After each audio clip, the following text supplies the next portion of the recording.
Freedom of press is not about journalists, it's about you. It's about freedom of expression for citizens, the right to information, and keeping those in power accountable.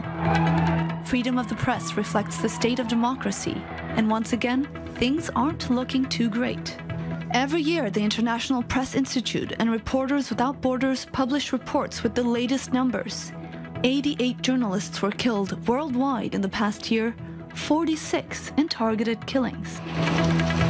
Making the headlines were horrific cases of female journalists being killed on duty, from Malta to El Salvador to Denmark.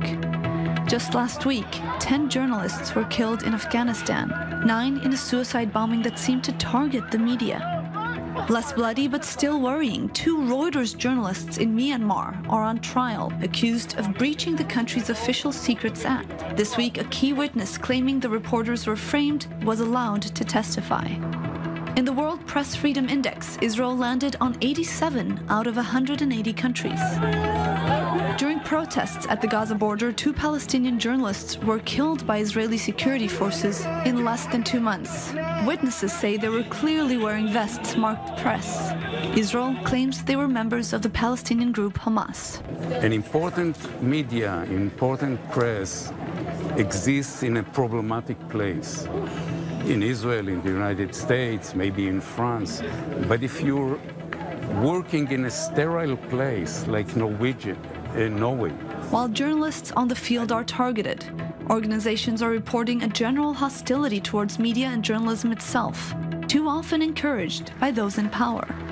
Fake news once meant items that were made-up lies. Now, the term is being used by some leaders as a weapon to silence criticism. In Israel, too, even if Prime Minister Benjamin Netanyahu still has his backers in the media.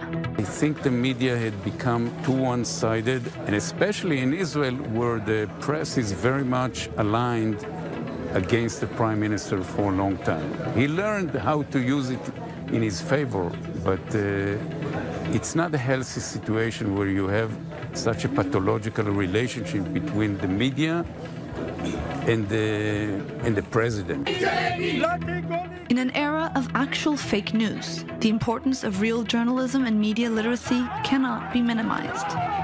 Bianca Zanini, I-24 News.